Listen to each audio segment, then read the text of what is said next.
నమస్తే, welcome to Ayushman భవ. Varicose veins సమస్యతో బాధపడుతున్నారా? వెరికోజ్ వెయిన్స్ అంటే ఏంటి? సర్జరీ ఒక్కటే పరిష్కారమా? కాళ్ళ మీద నరాలు ఉబ్బి చర్మం రంగు మారుతోందా? వెరికోజ్ వెయిన్స్ రావడానికి ప్రధాన కారణాలు ఏంటి? వెరికోజ్ వెయిన్స్ సమస్యలకు చికిత్సా విధానాలు వివరించేందుకు మనతో పాటు స్టూడియోలో ఉన్నారు Yashoda hospitals senior vascular and endovascular surgeon doctor yes Srikanth Raj గారు. వారితో మాట్లాడి మరిన్ని సలహాలు సూచనలు తెలుసుకుందాం. నమస్తే సార్. నమస్కారం అండి. సార్, అసలు వెరికోజ్ వెయిన్స్ అనే సమస్య ఎందుకు వస్తుంది, అదేంటి?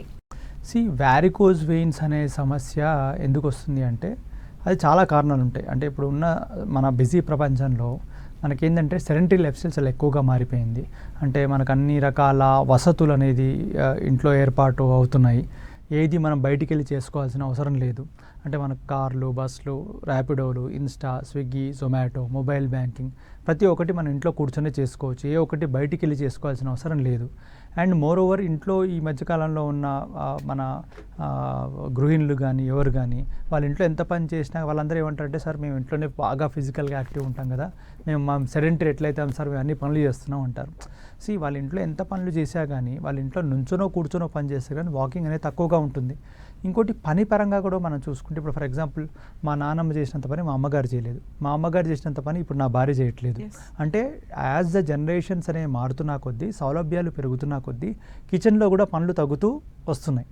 మనం ఇప్పుడున్న మోడర్న్ బిజీ ప్రపంచంలో మనం మెదడుతో ఎక్కువ కష్టపడుతున్నాం కానీ శారీరకంగా తక్కువ కష్టపడుతున్నాం. అది 1-2 రోజుల్లో జరిగింది కాదు, మన చిన్నతనం నుంచి ఇప్పటిదాకా జరుగుతుంది.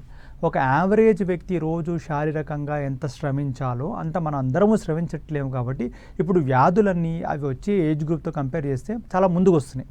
అంటే మనకు సింపుల్గా అర్థం కావాలంటే, ఒకప్పుడు డయాబెటీస్ అంటే మనం చిన్నతనంలో ఎప్పుడు చూసాం, ఒక 60-70 ఏళ్ళలోకి చూసేవాళ్ళం. ఇప్పుడు ఎంతమందికి చూస్తున్నాం, 30-40 ఏళ్ళలోకి చూస్తున్నాం. ఒకప్పుడు హార్ట్లో స్టంట్ అంటే ఎప్పుడు పడేవి, 60-70 ఏళ్ళకి ఎవరికో కొందరికి పడేవి. ఇప్పుడు చూస్తే 35-40 ఏళ్ళలో కూడా మేము స్టంట్ వేసుకున్నాం అని చెప్తున్నారు. అంటే ఎందుకు? ఇదంతా సెడెంటరీ లైఫ్ స్టైల్ వల్ల, ఫిజికల్ యాక్టివిటీ తక్కువైపోవడం వల్ల, ఉదరకాయడం పెరిగిపోవడం వల్ల, మనం అవసరానికి మించి మోతాజులో మనం తినడం వల్ల మనకు ఇవన్నీ జరుగుతున్నాయి.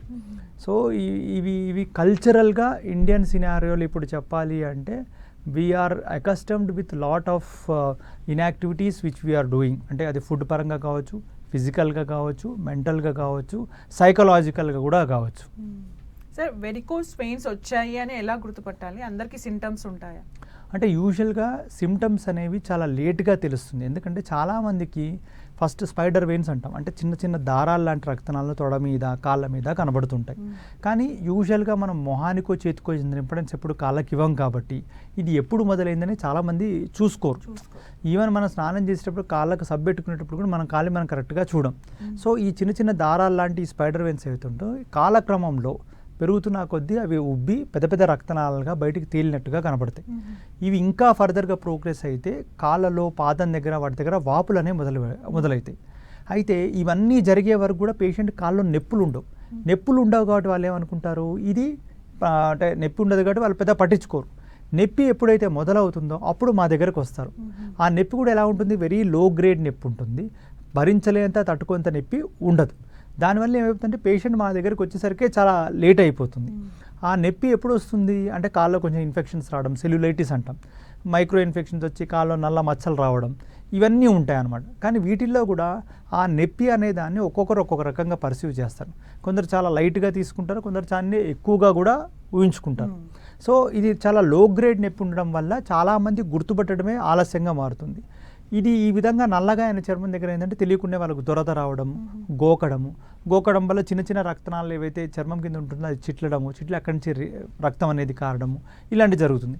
కొందరికి అదే ఏరియాలో మానని గాయాలు వచ్చి దాన్ని వీనస్ అల్సర్ అంటాం, పుండుగా మారి దానిలోంచి నీరు, చెడు పదార్థాలు ఇట్లా ద్రవ్యాల్లాగా బయటికి రావడం, ఇలాంటివి జరిగే అవకాశాలు ఉంటాయి.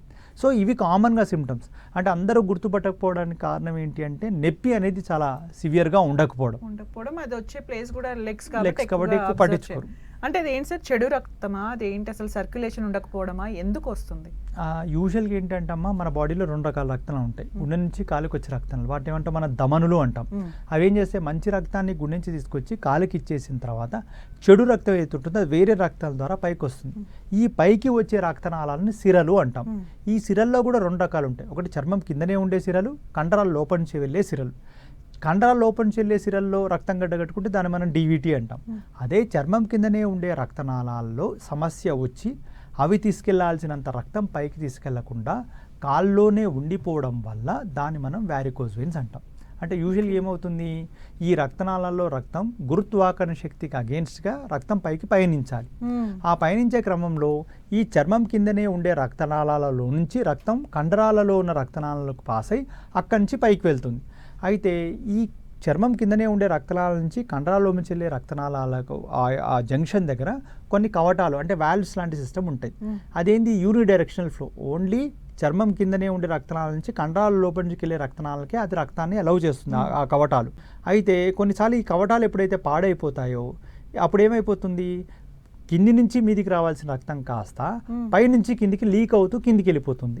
అలా కిందికి రావడం వల్ల ఏమైపోతుందంటే ఈ చర్మం కిందనే ఉండే రక్తనాళాలు ఉబ్బులుగా మారి బల్జ్ అయ్యి, అంటే డీఆక్సినేటెడ్ బెడ్ ఎక్కువ సమయం మన కాల్లోనే ఉండిపోవడం వల్ల అప్పుడు నొప్పులు రావడము, డల్ ఏకింగ్ పెయిన్ రావడము, క్రాంప్స్ రావడము ఇలాంటివి జరుగుతూ ఉంటుంది. అది ఇంకా ఫర్దర్గా ప్రోగ్రెస్ అయితే మీకు ఇందాక చెప్పినట్టు అక్కడ కాళ్ళు నల్లబడ్డము, దురద పెట్టడము, దాంతోపాటు గాయాలు కావడము, గాయాలు మానకుండా ఇబ్బంది పెట్టడము ఇలాంటివన్నీ జరుగుతుంటాయి. అంటే సార్ ఇది కేవలం ఆ నర్వ్ వరకే పరిమితమా, లేకపోతే బాడీలో వేరే వాటిపైన కూడా ఎఫెక్ట్ చూపిస్తుందా దీన్ని నెగ్లెక్ట్ చేస్తే? ఇది నర్వు వేరు, రక్తనాళం వేరు. నర్వ్ అంటే నరాలు, రక్తనాళాలు అంటేనేమో మనకు ఈ సిరలు ధమనులు కిందకు వస్తుంది. చాలా మంది ఇదే కన్ఫ్యూజ్ అవుతుంటారు, నరాలు వేరు రక్తనాళాలు వేరు అనేది తెలియకుండా రెండు కలిపి మాట్లాడుతుంటారు. ఇవి 2 సపరేట్ సమస్యలు. నరాలకు మనకు నరాల డాక్టర్ ఎవరైతే మనకు న్యూరాలజిస్ట్ గారు ఉంటారో, న్యూరో సర్జన్ ఉంటారో వారు ట్రీట్ చేస్తారు. ఈ రక్తనాళాలకు ఏవైతే సిరలకు కానీ ధమనులకు కానీ ఇబ్బంది ఉన్న వాళ్ళకు మాలాంటి వాస్కులర్ సర్జన్స్ అనే వాళ్ళు ట్రీట్ చేస్తాం. అయితే ఈ రక్తనాళాల్లో ఏవైతే ఇబ్బంది ఉంటుందో ఆ ఇబ్బంది ఉన్న వాళ్ళకు మనకి ఏమైపోతుందంటే పోవాల్సినంత రక్తం పైకి వెళ్లకుండా ఉండడం వల్ల కాల్లో ఇబ్బంది వస్తుంది. కానీ ఈ సిరలు కొన్నిసార్లు వేరే ప్రదేశాల్లో ఉన్నప్పుడు కూడా ఈ వ్యారికోజ్ వెయిన్స్ లాగా ఇబ్బంది ఉంటుంది. పురుషుల్లో అనుకోండి, వాళ్ళకి ఏమైందంటే టెస్టిస్ చుట్టుపక్కల ఏ సిరలు ఎక్కువగా ఉబ్బుగా మారి వారి యొక్క వీర్య కణాలు చెడిపోవడం, ఆ వేరే కణాలు సరిగ్గా అంటే ఎక్కువ బతికి ఉండకపోవడం వల్ల వాళ్ళకి ఏంటంటే స్టెరిలిటీ అంటే ఇన్ఫర్టిలిటీ అనే సమస్య వచ్చే అవకాశం ఉంటుంది. దాన్ని మనం వ్యారికోసీల్ అంటాం. అంటే it is something like varicose veins around the testis. అదే ఫీమేల్స్లో వచ్చేసరికి గర్భసంచి చుట్టుపక్కల ఈ సిరలు అనేవి చాలా ఎక్కువగా తేలి చాలా ఉబ్బుగా మారి ఉంటాయి. దాన్ని మనం పెల్విక్ కంజెషన్ సిండ్రోమ్ అంటాం. అంటే ఇలా వచ్చిన ఆడవాళ్ళకి ఏమైపోతుందంటే వారికి పొట్టలో విపరీతమైన నొప్పి రావడము, వారికి అంటే సెక్షువల్గా ఇంటర్ కోర్స్ చేసేటప్పుడు వారికి భరించలేంత ఇబ్బంది కలగడము, మెన్స్ట్రల్ బీడ్ రావడము ఇలాంటివన్నీ జరుగుతూ ఉంటాయి. అంటే ఇవే సమస్యలు వేరే ఏరియాస్లో కూడా వచ్చే అవకాశాలు ఉంటాయి. కాకపోతే అవన్నీ ఇవేవి కూడా ప్రమాదకరమైన జబ్బులు కావు. Okay sir, when to meet డాక్టర్ని ఎప్పుడు కలవాలి? డయాగ్నోసిస్ ఎలా ఉంటుంది అసలు ప్రాసెస్? టెస్టింగ్స్ ఏమేమి ఉంటాయి? యూజువల్గా ఇలాంటి పేషెంట్స్ మన దగ్గరికి ఎప్పుడైనా కానీ అడ్వాన్స్ స్టేజ్లో ఉన్నప్పుడే వస్తారు. అంటే కాళ్ళు నల్లబడిపోవడము, నల్లబడిన దగ్గర కాళ్ళలో ఊరికే ఇన్ఫెక్షన్స్ రావడము, సెల్యులైటిస్ అంటాం. దాంతోపాటు చర్మం పాడే అక్కడ పుండ్లలా మారడము, లేదా కొన్నిసార్లు ఏమైపోతుందంటే చిన్న చిన్న రక్తనాళాల చిట్లు బాగా బ్లీడింగ్ అయిపోయింది చెప్పి అప్పుడు ప్యానిక్ అయి వస్తారు. సో ఇలాంటి పేషెంట్స్ మా దగ్గరకు వచ్చినప్పుడు ఏం చేస్తారంటే ఫస్ట్ క్లినికల్గా అసెస్ చేసుకున్న తర్వాత వీరిని మన డాప్లర్ టెస్ట్ చేయిస్తాం. దాంట్లో ఏంటంటే ఈ పెద్ద పెద్ద రక్తనాళాలు ఏవైతే ఉన్నాయో వాటిల్లో ఇబ్బంది ఎంతగా ఉంది, ఈ మెయిన్ కవటాలు ఏ విధంగా ఉన్నాయి అంటే 2 మెయిన్ కవటాలు ఉంటాయి. ఒకటి సాఫ్రోఫెమరల్ జంక్షన్ అంటే మన గ్రాయిన్ రీజన్లో ఉంటుంది, 2 మోకాలి వెనకాలి భాగంలో ఉంటుంది అనమాట. సాఫ్రోపాప్లిటియల్ జంక్షన్ అంటాం. ఈ 2 జంక్షన్స్లో రిఫ్లెక్స్ ఎలా ఉందని చూస్తాం. ఇక్కడ కూడా ఒక ఇంపార్టెంట్ థింగ్ ఏంటంటే చాలా చోట్ల ఈ డాప్లర్ పరీక్ష ఏదైతే చేస్తారో వారిని పడుకోబెట్టి చేసేస్తారు. ఎందుకంటే స్కానింగ్ రూమ్స్ చాలా చిన్నగా ఉండడం వల్ల, ఇంకోటి చాలా చోట్ల రేడియాలజిస్టులు కూడా చాలా బిజీగా ఉండడం వల్ల పడుకోబెట్టి ఫాస్ట్గా స్కాన్ చేసి పంపించేస్తారు. దాంట్లో ఏమైపోతుందంటే ఈ యొక్క రిఫ్లెక్స్ అనేది కరెక్ట్గా ఎవాల్యుయేట్ కాదు. చాలా చోట్ల రిపోర్ట్లు ఏమని ఉంటుందంటే పేషెంట్కి అన్నీ నార్మల్గా ఉన్నాయని ఉంటుంది, కానీ కాళ్ళు చూస్తే మాత్రం పుండ్లు పడ్డము, అక్కడ పెద్ద కాళ్ళంతా నల్లబడ్డము, పుండ్లు రావడము, ఇంకోటి నీరు కారడము, కాళ్ళలో ఊరుకూరికి ఇన్ఫెక్షన్స్ రావడం ఇలాంటివి జరుగుతుంటాయి. కాబట్టి ఈ టెస్ట్ ఎవరైనా చేయించుకుంటే కూడా వారు ఏ రేడియాలజిస్ట్ దగ్గర అయితే చేయించుకుంటారో ఈ పరీక్షను ఖచ్చితంగా స్టాండింగ్ పొజిషన్లో చేయాలి అని అడగాలి. ఓకే.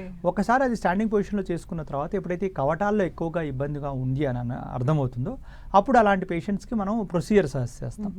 అదే ఒకవేళ కవటాల్లో పెద్ద ఇబ్బంది లేదు, ఒక మైనర్ కవటాలు మాత్రమే ఎఫెక్ట్ అయ్యాయి అనుకున్న పేషెంట్స్లో మనం స్టాకింగ్స్ లాంటి అడ్వైస్ చేస్తాం అన్నమాట. ఓకే సార్, ఎక్కువగా ప్రెగ్నెన్సీ విమెన్లో కూడా ఎక్కువగా చూస్తూ ఉంటారు దీన్ని, దానికి రీజన్ ఏంటి సార్? యూజువల్గా ప్రెగ్నెంట్ ఫీమేల్స్లో ఏమవుతుందంటే వాళ్ళకి మంత్ ప్రోగ్రెస్ అవుతున్న కొద్దీ 9 నెలల గర్భం దాల్చేసరికి ఆ పొట్ట సైజ్ చాలా పెద్దగా పెరుగుతుంది.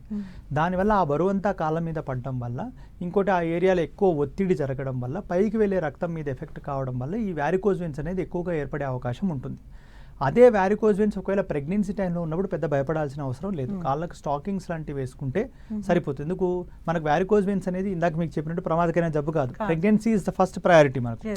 సో అది ప్రశాంతంగా అదంతా అయిపోయిన తర్వాత వన్స్ వాళ్ళు అంతా నార్మల్గా అయిపోయి డెలివరీ అయిపోయి బేబీ అంతా బాగున్న తర్వాత మా లాంటి వారిని ఒకసారి కలిస్తే సరిపోతుంది దాని పరంగా. అంటే ప్రెగ్నెన్సీలో వచ్చినాయి ఆఫ్టర్ డెలివరీ పోదా సార్? ఉంటుంది అంటే కొంత శాతం తగ్గుతుంది. అంటే యూజువల్గా ఎలా అయిపోతుందంటే వచ్చిన వారికోజ్ వెయిన్స్ ఎప్పుడు తగ్గవు, కానీ మన ప్రెగ్నెన్సీ తర్వాత పొట్ట సైజ్ తగ్గిపోతుంది కదా. ఆల్మోస్ట్ కరెక్ట్గా చెప్పాలంటే an average Indian females during pregnancy 15 to 20 kgs పెరిగే వాళ్ళు కూడా ఉన్నారు, అంటే during the course of pregnancy. దాని తర్వాత in span of next 6 months ఒక 10 kgs దాకా తగ్గిపోతారు. సో ప్రెషర్ తగ్గిపోవడం వల్ల ఇనిషియల్గా అవి తగ్గినట్టుగా కనబడతాయి, కానీ వచ్చింది ఎప్పుడు పోదు. అవి లాంగ్ టర్మ్లో ప్రోగ్రెస్ కావడం వల్ల వాళ్ళకి ఇబ్బందులు కలిగే అవకాశాలు ఉంటాయి. ఈ మధ్య కాలంలో వారికోస్ వెయిన్స్ చాలా ఎక్కువగా వస్తున్నాయి కేసెస్ అని వింటున్నాం, దానికి రీజన్ ఏంటి సార్? ఇంత పెరగడానికి గల కారణాలు ఏంటి? ఇది చాలా మంచి ప్రశ్న అడిగారు. ఈ మధ్యకాలంలో కూడా మేము చాలామంది ఈ వారికోజ్ వెయిన్స్ సిమ్టమ్స్తో రోజు కనీసం ఒక 50-60 మంది పేషెంట్స్ చూస్తే ఆల్మోస్ట్ ఒక 30 నుంచి 35 మంది ఓన్లీ వారికోజ్ వెయిన్ సమస్యలతో వచ్చే వాళ్ళే ఉంటున్నారు మా దగ్గరికి. దానికి కూడా మెయిన్ కారణం ఏంటి అంటే ఇప్పుడు మనకు సెడెంటరీ లైఫ్ స్టైల్ చాలా ఎక్కువగా అయిపోయింది. కరెక్ట్గా మాట్లాడుకుంటే ఇప్పుడు చిన్నపిల్లలు ఎవరైతే ఉన్నారో మన ఇంట్లో మన ఓన్ కిడ్సే ఇంటి ముందుకు బస్సు వస్తుంది, బస్సు ఎక్కుతారు, వాళ్ళు స్కూల్కి వెళ్తారు. స్కూళ్ళలో చాలా చోట్ల ప్లే గ్రౌండ్స్ కూడా ఉండట్లేదు, ఓన్లీ స్టడీ ఎక్కువ ఉంటుంది. ఈవినింగ్ మళ్ళీ బస్సు ఎక్కితే మళ్ళీ ఇంటి దగ్గర దిగేస్తారు. సో బయట స్టడీ అవర్సే తప్పించి, ట్యూషన్సే తప్పించి మనం గేమింగ్ జోన్స్ పంపించడం, ఫిజికల్గా యాక్టివ్గా ఉండట్లేరు. అదే 10th క్లాస్ అయిపోయి ఇంటర్మీడియట్కి వచ్చేసరికి అక్కడ కూడా శ్రీ చైతన్య, నారాయణ లాంటి వాటిలో వెళ్తే స్టడీ అవర్సే ఉంటున్నాయి. దానివల్ల ఏమైపోతుందంటే ఎక్కువ సెడెంటరీ లైఫ్ స్టైల్కి వీళ్ళందరూ ఇప్పుడున్న జనరేషన్ అంతా లోబడిపోయి ఉంటున్నారు. కాబట్టి ఏమైపోతుంది అంటే వాళ్ళకి ఫిజికల్ యాక్టివిటీ తక్కువ అయిపోవడం వల్ల ఈ యొక్క సిరల్లో రక్తం కరెక్ట్గా ప్రవహించకపోవడం వల్ల పైకి వాళ్ళకి ఎర్లీ స్టేజ్లోనే కాళ్ళు నల్లబడ్డాము, కాళ్ళలో వారికోజ్ వెయిన్స్ రావడము, వారికోజ్ వెయిన్స్ వల్ల కాళ్ళలో ఇన్ఫెక్షన్స్ రావడము. నేను అత్యంత పిన్న వయసులో అంటే ఒక 14-15 years ఓల్డ్ బాయ్లో కూడా ఈ వారికోజ్ వెయిన్స్ రిలేటెడ్ అల్సర్స్ చూసాం ఈ మధ్యకాలంలో. కొందరు ఒక అబ్బాయి ఇంటర్మీడియట్ చదువుతున్న అబ్బాయికి కాళ్ళలో సెల్యులైటిస్ వచ్చింది. సెల్యులైటిస్ ఆ ఇన్ఫెక్షన్ ఎందుకు వచ్చింది అని చూస్తే ఒక వారికోజ్ వెయిన్స్ తప్ప ఇంకేది కారణం కనబడట్లా అతనికి. సో ఇవన్నీ ఏంటంటే మనకు సెడెంటరీ లైఫ్ స్టైల్ ఎక్కువైపోవడం వల్ల ఇలాంటివన్నీ జరుగుతున్నాయి. సో ఇది కల్చరల్గా మన ఇండియన్ సినారియోలో ఇప్పుడు ఇది ఎక్కువగా ఉండిపోవడం వల్ల జరుగుతుంది. ఓకే సార్, అంటే దీనికి ట్రీట్మెంట్ ఎలా ఉంటుంది? సర్జరీ అయినా అందరికీ సర్జరీ చేయాల్సి ఉంటుందా? ఎలాగో అడ్వాన్స్ స్టేజ్లో వస్తున్నారు అంటున్నారు కదా, ఏంటి సార్ ట్రీట్మెంట్? ఇది కూడా చాలా మంచి ప్రశ్న అమ్మ. ఎందుకంటే ఇప్పుడు వారికోజ్ వెయిన్స్ ఎరాడికేషన్ ప్రోగ్రామ్లో జరిగిపోయింది. కనిపిస్తే చాలా చోట్ల వారికోజ్ వెయిన్స్ ప్రొసీజర్స్ జరిగిపోతున్నాయి. కాకపోతే వారికోజ్ వెయిన్స్ ఉన్న ప్రతి ఒక్క పేషెంట్కి ఆపరేషన్ అవసరం లేదు. ఎందుకు అంటే ఆ వారికోజ్ వెయిన్స్ ఏవైతే ఇనిషియల్ స్టేజెస్లో ఉంటుందో అలాంటి పేషెంట్స్కి ఏం చేస్తామంటే టైట్ సాక్స్ లాగా ఉంటుంది, స్టాకింగ్స్ అంటాం. ఆ స్టాకింగ్స్ వేసుకోమని చెప్తాం. స్టాకింగ్స్ వల్ల లాభం ఏంటి అని అంటే ఆ ఉన్న వ్యాధి తగ్గదు, కానీ ఆ వ్యాధి పెరగకుండా ఉండడానికి ఉపయోగపడుతుంది. మీకు అర్థమవుతుందా? అదే మాదిరి దాంతోపాటు ఫిజికల్ యాక్టివిటీ చేస్తూ వెయిట్ లాస్ అవుతూ ఉంటే ఆ వారికోజ్ వెయిన్స్కి మనం ప్రొసీజర్ చేయకుండా మనం అట్లే కంటిన్యూ చేయొచ్చు.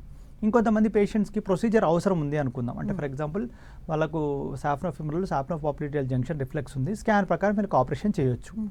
ఒకవేళ వాళ్ళకి ఆర్థికంగా ఇబ్బందులు ఉన్నాయి, పాపం ఇప్పటికిప్పుడు ఆపరేషన్ చేసుకునే పరిస్థితుల్లో లేను, అలాంటి వాళ్ళకు కూడా స్టాకింగ్స్ అనేది ఖచ్చితంగా వేసుకోవాలి. ఇప్పుడు ఇందాక మీకు చెప్పాను సిమ్టమ్స్ తక్కువ ఉన్నప్పుడు, అదే మాదిరి స్కాన్ పరంగా ఎక్కువ లేనప్పుడు స్టాకింగ్స్ వేసుకోవాలని చెప్పాను.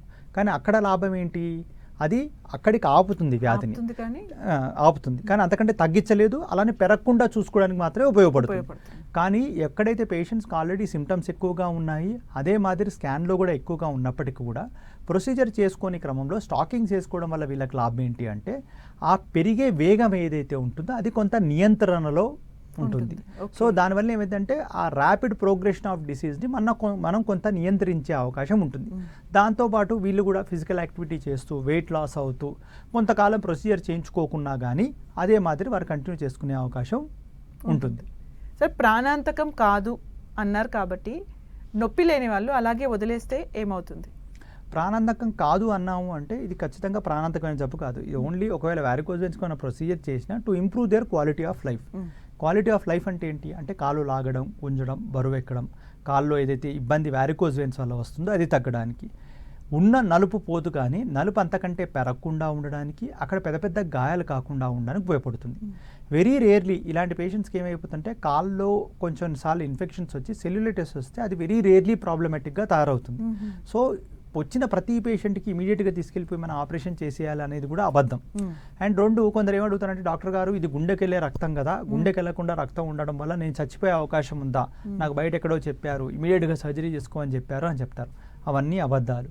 ఎక్కడా కూడా అలాంటిది ఏవి ఉండదు. ఒక వారికోజ్ వెయిన్స్ వచ్చి ఒక పేషెంట్కి కాల్లో పెద్ద పుండైనా కానీ దానివల్ల అంటిల్ అన్లెస్ అది చీమ్ బట్టి ఇన్ఫెక్షన్ వస్తే తప్ప దానివల్ల ఇమీడియట్గా అతనికి ప్రాణాపాయం అయితే ఉండదు. కాకపోతే ఏంటంటే కాల్లో ఊరికి అలా అందవికారమైన గాయం పెట్టుకొని 10 మందిలో తిరగడం కానీ మనకు సోషల్గా స్టిగ్మా ఉంటుంది. అది ఇబ్బంది అనిపిస్తుంది అట్లా. ఓకే సార్, కొన్నిసార్లు రక్తస్రావం అవుతుంది కదా సార్, దానికి రీజన్ ఏంటి? అలా ఎక్కువగా రక్తస్రావం అవ్వడం వల్ల ఏమైనా ప్రాణాంతకంగా మారే ఛాన్స్ ఉంటుందా? కొన్నిసార్లు ఏమైపోతుందంటే మనకు ఆ బల్జింగ్స్ ఎక్కడైతే ఉంటాయో అక్కడ మనకు కాళ్ళలో ఉన్నప్పుడు వాపు రావడం వల్ల తెలియకుండానే చర్మం చిట్లుతుంది. నార్మల్ వ్యక్తి కూడా చలికాలంలో వీళ్ళకు వర్షాకాలంలో ఏమైపోతుందంటే కాళ్ళలో పగుళ్ళు వస్తాయి. మనమైనా మాయిశ్చరైజర్ పెట్టుకోవాల్సింది నార్మల్ వ్యక్తి కూడా. ఈ వారికోజ్ వెయిన్స్ ఉన్న వాళ్ళకి ఆల్రెడీ వాపు ఉంటుంది కాబట్టి ఈ కాలంలో వాళ్ళకి పగుళ్ళు అనేవి కాలంలో చాలా ఎక్కువగా ఏర్పడతాయి. అలా ఏర్పడడం వల్ల తెలియకుండానే దురద అనేది వస్తుంది. దురద అనేది మనం ఎవరు కాన్షియస్గా చేసే పని కాదు, తెలియకుండానే గోకేస్తుంటాం. లేదా పడుకున్నప్పుడు కొన్నిసార్లు ఏమైపోతుంటే ఒక పాదంతో ఇంకో పాదాన్ని ఇలా రబ్ చేస్తుంటాం. చాలా మందికి ఏంటంటే ఈ పాదాల దగ్గర క్రాక్స్ ఉండడం వల్ల కూడా అది రబ్ చేసినప్పుడు కొంచెం ట్రామా లాగా క్రియేట్ అవుతుంది.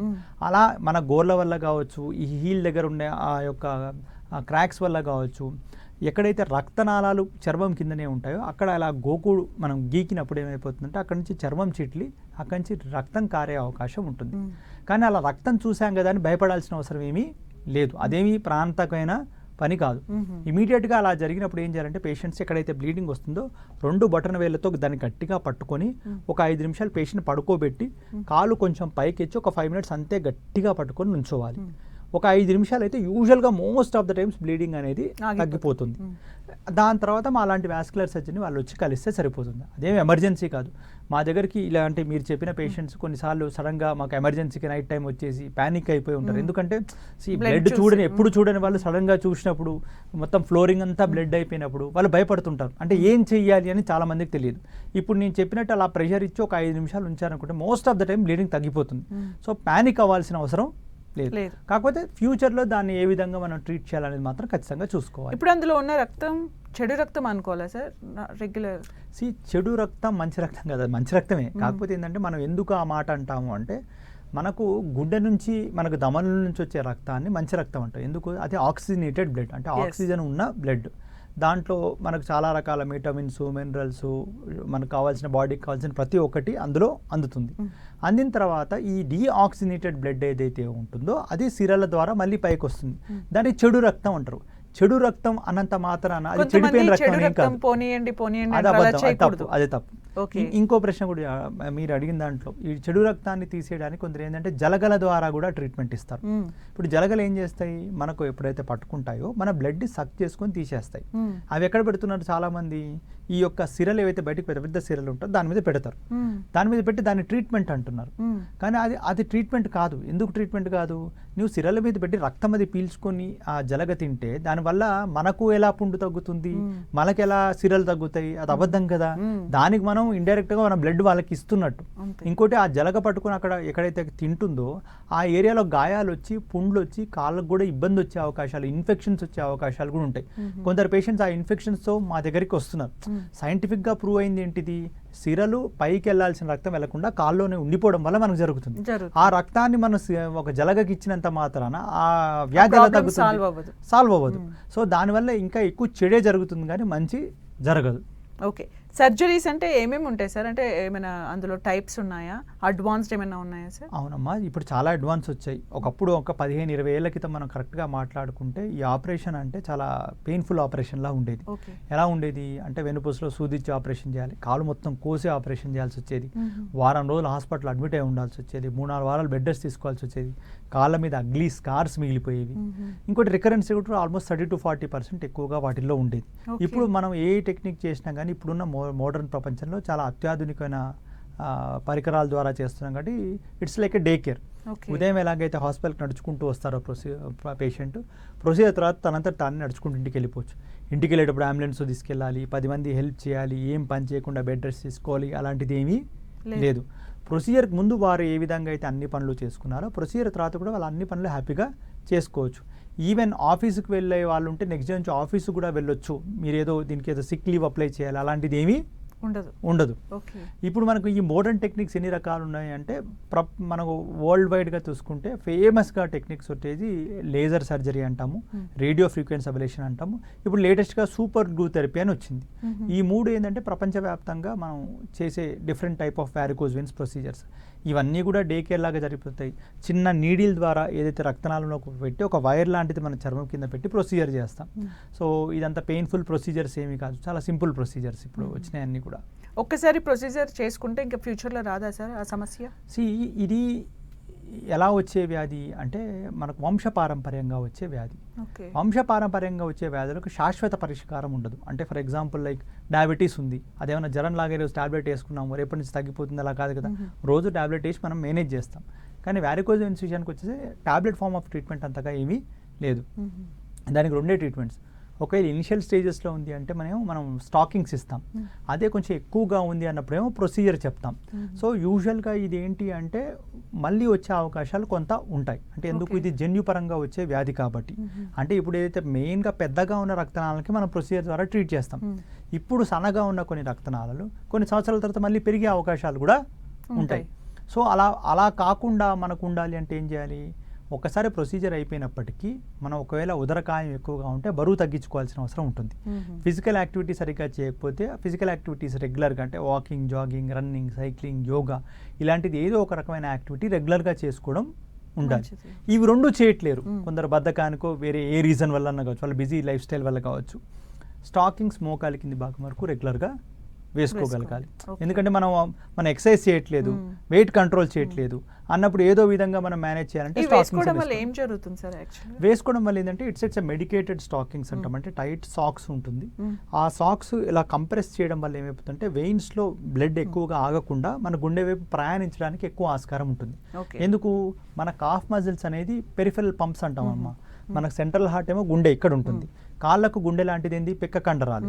ఆ పిక్క కండరాలు ఎప్పుడు పనిచేస్తాయి, మనం నడిచేటప్పుడే పనిచేస్తాయి. ఎందుకంటే మజిల్ కాంట్రాక్షన్ వల్ల మనకు ఒక బోర్లోంచి నీరు ఎక్కడైతే మనకు భూగర్భం నుంచి పైకి వస్తుందో అదే మాదిరి మన కాల్లో ఉన్న రక్తం మనం నడిచేటప్పుడు పిక్క కండరాలు ఒత్తుకోవడం వల్ల అవి ప్రాపర్గా పైకి ఫ్లో అవుతుంది. మనం ఎక్కువ గంటలు కూర్చుని జాబ్ చేసే వాళ్ళు కానీ, నుంచుని జాబ్ చేసే వాళ్ళు కానీ మూమెంట్ ఎక్కువ ఉండదు కాబట్టి ఈ పిక్క కండరాలు సరిగ్గా ఫంక్షన్ కావు. దానివల్ల అవి సరిగ్గా కంప్రెస్ కాకపోవడం వల్ల ఎక్కువ రక్తం కిందనే ఉండిపోతుంది. ఆ ఉండిపోవడం వల్ల మనకి ఈ సమస్యలన్నీ వస్తున్నాయి. ఫైనల్ గా సార్, అసలు ఈ సమస్య లేని వాళ్ళు ఈ సమస్య రాకుండా ఉండాలంటే ఎలాంటి జాగ్రత్తలు తీసుకోవాలి? అంటే అందరూ మేలుకోవాల్సిన అవసరం ఉంటుంది. అంటే ఒకటి walking, jogging, running, cycling, yoga ఇలాంటివన్నీ ఏదో రకమైన ఫిజికల్ యాక్టివిటీ రెగ్యులర్గా చేయాలి. దాంతోపాటు ఉదరకాయం ఉంటే వెయిట్ని తగ్గించుకోవాలి. జంక్ ఫుడ్స్ ఏవి తినకూడదు. నిజంగా చెప్పాలంటే మన డైటరీ లైఫ్ స్టైల్ అనేది మన ఇండియన్ సినారియోలో ఇప్పుడు చాలా చెడిపోతుంది. నిజం చెప్పాలి అంటే మన స్ట్రీట్ ఫుడ్స్కి ఎక్కువగా అలవాటు పడిపోతున్నాము. ఫిజికల్ యాక్టివిటీ అంటే మనం ప్రతి ఒక్క చోటికి ర్యాపిడోనో, కారో, బస్సో ఇలాంటివే తీసుకుంటున్నాం, కానీ వాకింగ్ చేద్దామనే ఉద్దేశం ఎవరికి ఉండట్లేదు.